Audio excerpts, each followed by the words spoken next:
안녕하세요. 오늘은 비브라토 강의 두 번째 시간입니다. 기본 비브라토를 습득한 후 향후 접하게 되는 시대별 바로크, 클래식, 로맨틱, 현대곡까지 곡의 성격에 따라서 비브라토는 변화되어집니다.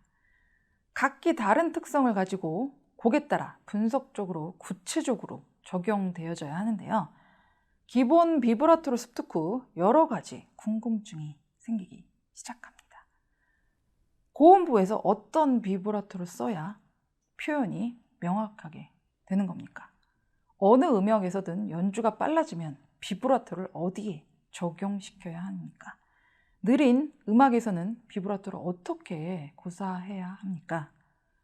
모든 곡에 같은 샘여림에 같은 크기의 비브라토를 넣는다면 맞습니까? 이 궁금증에 대한 해답을 저와 함께 오늘 풀어보도록 하겠습니다. 비브라토의 진동은 음의 근본적인 성격, 즉 음의 높낮음, 피치, 음의 강도, 음색에 영향을 줍니다. 첫 번째로 음의 높낮이, 피치와 관련된 비브라토를 연구해 봅니다. 세게 비브라토를 불면 이 피치가 올라가고 너무 약하게 불면 피치가 낮아집니다. 때문에 하나의 음에 지속적으로 비브라토를 넣을 때 피치가 너무 높아지거나 낮아지지 않도록 주의를 해야 합니다. 피치 비브라토의 진폭은 피치가 이렇게 올라갈 경우 진폭, 즉 진동의 수가 조금 줄여 내려가게 컨트롤을 해야 합니다. 이 피치가 내려갈 경우 진폭, 즉 진동의 수를 조금 늘려서 올라가게 컨트롤을 해야 합니다. 두 번째로 샘여림에 관한 비브라토를 배워보겠습니다. 일단 첫 번째, 비브라토 없이 다이나믹에 맞추어 곡을 연습해 봅니다.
두 번째, 비브라토를 넣어서 악보를 보며 따라해 봅니다.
곡에 쓰여진 이 다양한 샘여림에 따라 비브라토, 진동, 진폭과 빠르기가 틀림을 알 수 있습니다.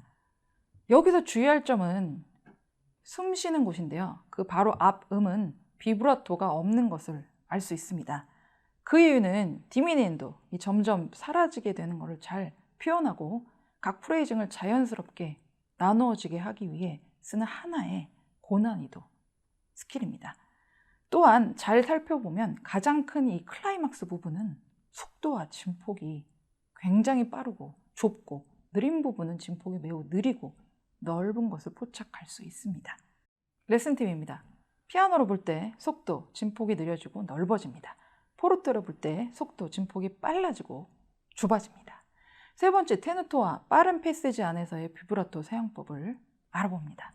테누토, 음을 강조하기 위해 누르는 용어인데요. 슬러 안에 테누토 안에서의 비브라토의 쓰임새를 알아봅니다.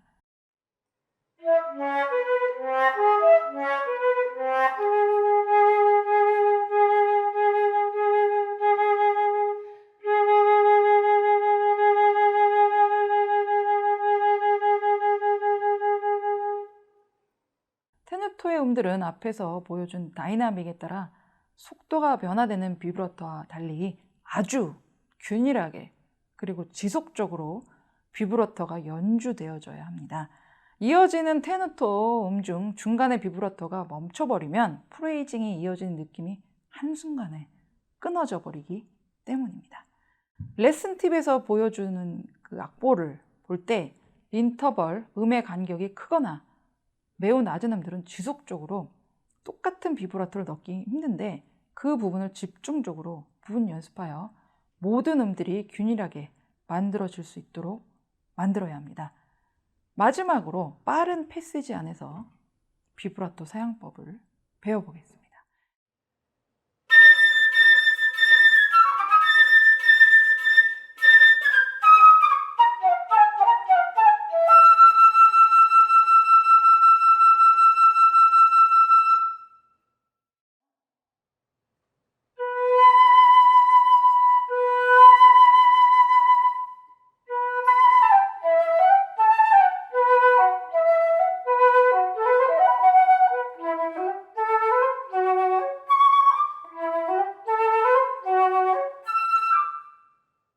예시에 보여준 대로 너무 빠른 8분, 16, 32 음표에서는 비브라토를 쓰기가 어렵습니다.